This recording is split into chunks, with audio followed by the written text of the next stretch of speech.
Hello, you wonderful people, and welcome to another episode of Crime Centric. This being a show where we talk about crime dramas that I watch. For today's episode, I'm going to talk about the series premiere of Dare Me. Obviously, I'm labeling this as a crime drama, but I'm only labeling that because some stuff I read about what the show is in its entirety kind of feels a little crime drama-ish, even though we haven't really gotten to any crime drama elements. We're just kind of at the drama elements to it. But nevertheless, I thought it was a great series premiere. Just kind of like it's very slow in the sense that it's just a very slow build-up because it's just kind of introducing our characters and this world that they're in, So it's interesting. As someone who is on the outside, obviously, in high school, I never participated in cheerleading. Cheerleading is nothing. I actually know nothing about that world. I've seen a few cheerleading movies, maybe Bring It Ons, but even then, obviously, those are like comedy movies and stuff like that. This seems a little, very dark and serious, look into this world and how kind of cutthroat it can be. Especially because when you stack on top of just like, for one, you're a teenager, plus on top of that, there's just a lot of other stuff like Beth's situation. That's nuts. Basically, your dad ended up leaving your mom for his side lady who is literally living across the street. She lived across the street and is still currently living across the street. That is nuts. And so that also explains why Beth hates her half-sister so much, because it's just kind of a reminder. She literally, all she has to do is look out the window, literally look across the street. And because that's her dad left her mom and her for her new... Because, when their dad came to pick them up, it's like, he's like, oh, you ladies need a ride. And Beth gave him the middle finger because it's like, you're trying to be a part of my life and everything, but you literally left me and mom to be with your new wife and daughter. So it's just kind of like, and especially it's even more messed up later on because it's like, oh, he's literally having an affair. It's like, okay, make up your damn mind, dude. He like leaves Beth's mom for the other lady, and now he's cheating on said other lady with Beth's mom. It's like, that's enough to cause a lot of issues, and obviously you can understand why Beth kind of dislikes him as much as she does. And for him, he's trying to make excuses and stuff like that, but... And on top of that, it seemed like you could definitely tell there was something up with her mom. Because like at first it's like her mom was there like outside like meditating or something. But then like, Beth came in, was kind of knocking on her window. Her mom just kind of looks at her. And so it's just a thing of like, it's almost like the thing of like they live their lives just kind of coexisting, orbiting each other, not really saying anything. Because later on, after they like her dad and mom hooked up, it's like, I don't know whether she seemed like she was high or something. So I don't know what to kind of make of that. So I don't know whether it's a thing of like her mom kind of has addiction issues or like what that might be kind of insinuating or what that was. She just like when you look at her and just her body language, just the way she was just talking and just the way she was kind of slumping, it seemed she was high, but maybe not. And I like the theme of this too. It's like the whole thing of like both her and Addie want to leave for different reasons. Because I guess for Addie, it's just kind of like this is a small town.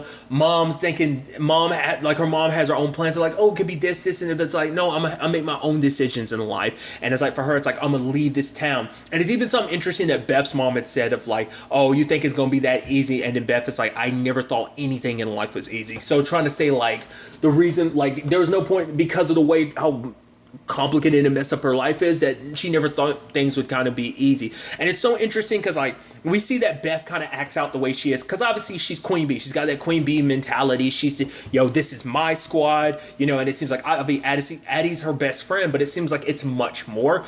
Addie's literally her foundation. Like it seems like without Addie, she would literally crumble. And obviously we see that over the course of the episode because it's like Addie's supposed to be mine. I guess for her, She's one of those people who's kind of like, once again, it's kind of the aspect of being in high school too. Like that becomes your world, that becomes your everything. It's like, and the sad thing is, it seems like Beth might be one of those people that when she grows up, once she leaves high school, she might be one of those people that always talks about, oh man, the glory days of high school. Sadly, Beth seems like she's going to be one of those type of people where you have like Addie seem like she's one of those people that's like, I can't wait to get away from this town. I can't wait to, grow up and just, be my own person and stuff like that. But Beth, it's like, for her, with everything in her life kind of spiraling, she needed something to hold on to. So the cheer squad and, Addie became those things. Because we still don't actually know how far back they go, like whether they've grown up being best friends. Is this just kind of a more recent thing, in high school? Because it's definitely like a Mean Girls thing, but it seems like it goes even further. Because obviously Mean Girls,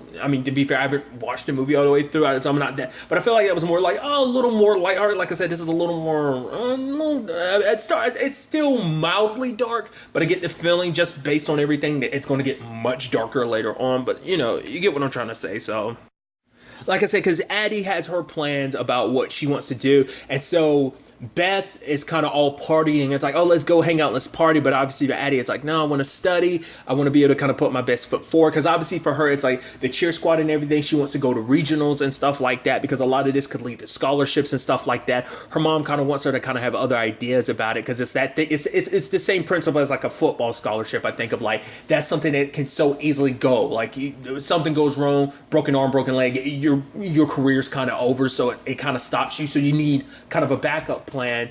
And so it seems like Addie might have one, but at the same time it's that thing of like, you need to have a plan. Like, and that was a whole point. It was even something their new coach Colette was trying to get across, of like wanting an exit is different from actually having an exit plan. Like leaving is one thing it's actually kind of easier said than done, but actually having a plan in itself of upon you leaving is kind of the big thing, because you step out into the real world, and obviously the real world is not that kind and everything. So I thought it was kind of interesting too how Colette on purpose put Beth's half-sister, like, oh no, she's going to be the top of the pyramid, especially later on. Well, because the first time she was doing it, because I wondered, did she really, well, she didn't know at the time, or maybe she did and just did that just to kind of, because I guess maybe she already knew that Beth kind of gave her a little bit of shit, so it's kind of like, oh, just to kind of put Beth a little bit in her place. But she did it even more, she literally leaned into it later on, because Addie had told her, it's like, yeah, Beth's situation with her family and her half-sister, so she kind of leaned into it. But to be fair, Beth, didn't show up in time, and obviously she wasn't taking things serious, but it's also like, no, I'm captain, this is my squad. But Colette's like, this isn't yours, this is mine, and there's no captains here. So kind of like taking, once again, like Beth holds this position so wholeheartedly, and to kind of have that taken from her, it's kind of an issue. And obviously, like, finding her parents banging, like, obviously that caused, so it makes her resent her sister even more, which is sad, because her sister has nothing to do with, like, she can't control what your dad did. Like, his poor judgment and action shouldn't be a reflection on her. But for Beth, all she can do when she sees her half sister is just like, how much I hate you, because I hate our dad, because it's basically he chose you and your mom over me and my mom. So I mean, granted, who knows if they were really that much of a happy family to begin with, but maybe it was just kind of the pretext of like, it seemed like a happy family from the outside, but then you kind of creep into all the other finer details and affairs and stuff like that, then it kind of goes like, oh, things were kind of ugly, maybe they just didn't always show. It's really interesting, because obviously we're seeing like Beth spiral and what kind of effect that has on Addie, because for her it's just kind of like, obviously it's like, yeah, this is my friend, but even throughout the episode you can tell she's kind of distancing herself, because she knows how much Beth leans on her, but she kind of wants to distance herself, because it's kind of like, I want to do my own thing, but at the same time I can't stray too far away without, because obviously Beth is like her best friend, but it's just kind of like, I kind of have my own thing. Like, I don't want everything I have to be, I don't want my entire world revolving around you, Beth, which, I can kind of understand, in the sense that, like, I've talked about this before. When I was in high school, I kind of had a girlfriend who kind of became my everything, not the way you want to live life. So it's the same principle in this regard. Addie doesn't want Beth to kind of become her everything, but sadly for Beth, Addie is kind of her everything. At least that's the way they're kind of making it seem. Hence why she kind of acts out the way she does. Because, like, teenagers, they're just, hurt, I guess, under a lot of pressure and stuff like that.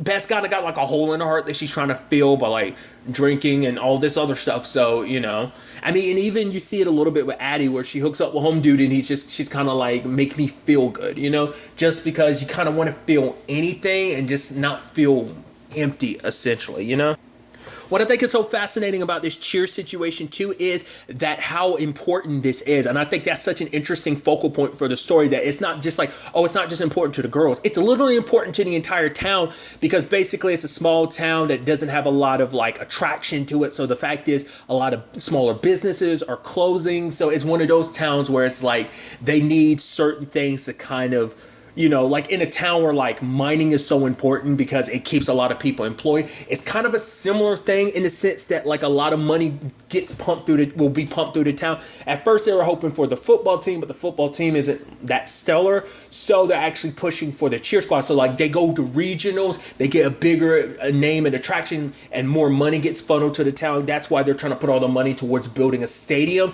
They kind of make it so it's like, hey, you build it and they will come. And so it puts not just a cheer squad, but even Colette in this very complicated situation, because it's like, oh yeah, no pressure, right? So literally I got to whip this squad into like this perfect state of like, being at the top so we can draw in more eyes and more money and kind of like basically save this town that's kind of basically slowly dying, probably on an economical stance, so especially because you literally just picked up the job like a week, because the episode takes place over the course of a week essentially. So her kind of whipping the squad into shape, which is also just like her way. I mean, once again, I know nothing about cheerleading. I was never a part of it, so I don't know if that's typical, like whether Colette's way of going about it is actually extreme. I'd actually kind of like to know, like if someone's listening to this and actually has been a part of a cheer squad, I'd like to, because obviously I'm sure a lot of this is like hyperbolized just for the state of trying to tell a good story, but I'm sure there's still some nuggets of truth, because obviously and even on football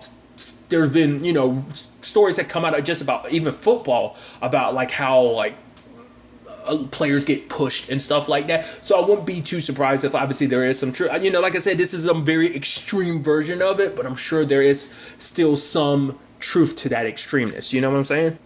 And what's interesting too is that this whole situation actually kind of puts a little bit of a complication on Colette's marriage to, her relationship with Matt, because Matt thinking like, okay, I'm getting this job here, and you could have taken a job anywhere, but you came here to kind of support me, so I made all these promises, don't worry, I'm going to keep them. He's like, because I know you've had to make sacrifices because I decided to work here. But then he finds out that the only reason why he's basically got the job he does now is because actually they were after Colette because she is such a big star. So they were like, oh, we never thought we'd have the money to kind of get her here.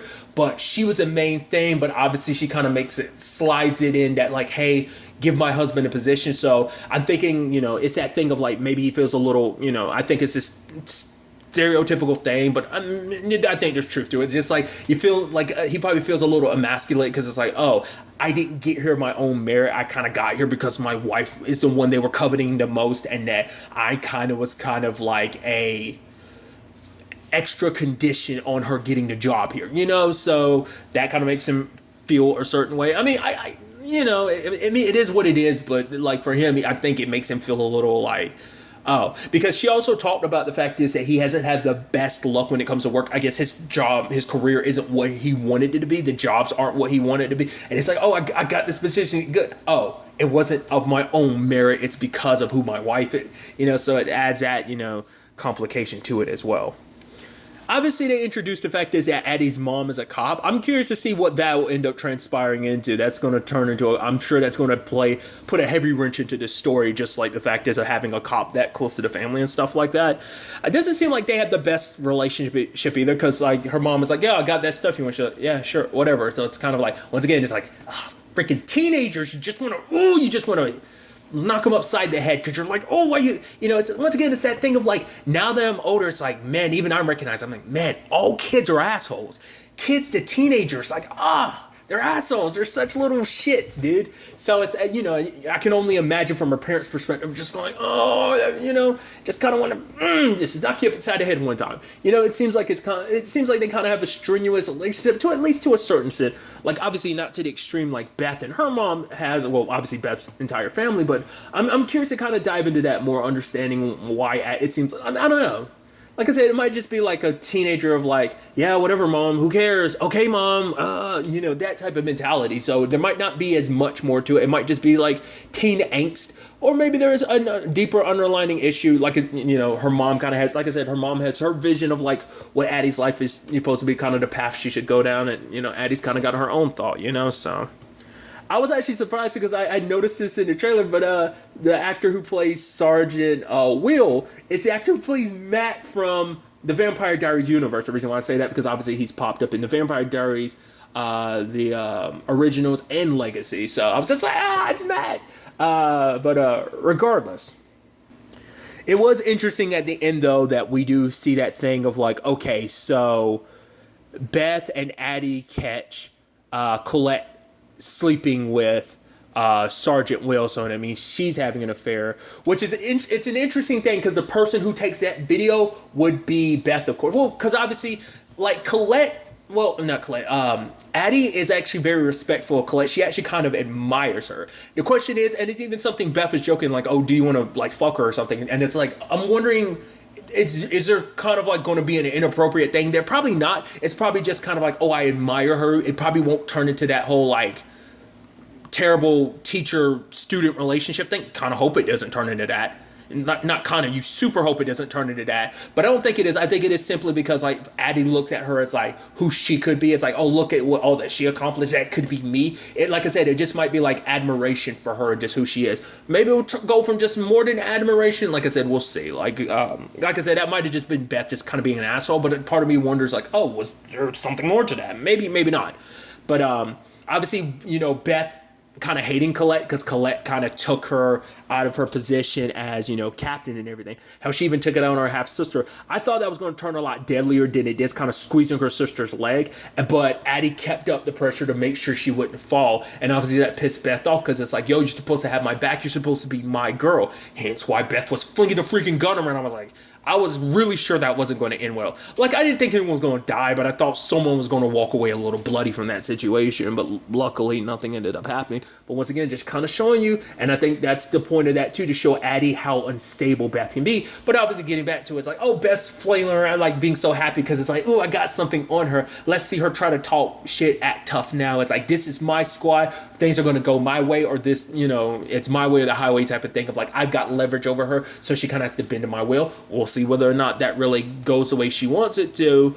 But also, it's also interesting considering her family literally got broken up by that. So it's like, maybe there's some sick, twisted sense in her of just thinking like, oh, isn't this funny how life works out? Like, my family kind of got destroyed by an affair and stuff like that. This lady that I dislike, now I could destroy her, or at least threaten to destroy her life. Obviously, Addie's probably going to be like, she literally was saying like, don't tell anyone. But obviously from the voiceover, it makes it sound like this was the start that led to everything kind of falling apart. She's like, I tried to stop it, but I couldn't stop what was going to come. So all of this is kind of like, the domino effects kind of start from this moment on, or maybe they started sooner, but it seems like this was a crucial point in setting off all future events, so.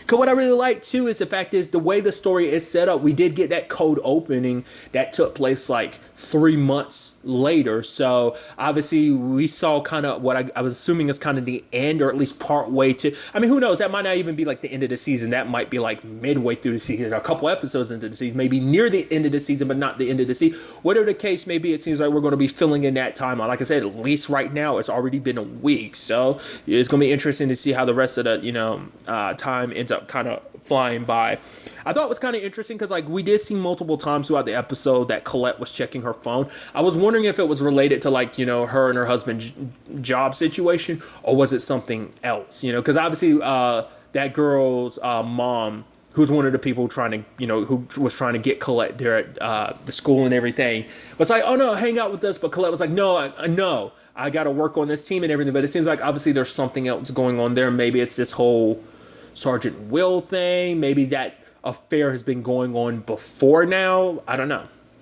I'm curious because obviously this is actually this town that Colette is also from. So I'm curious to kind of dive into that and see like what that kind of, what that might mean for her in the long run of things.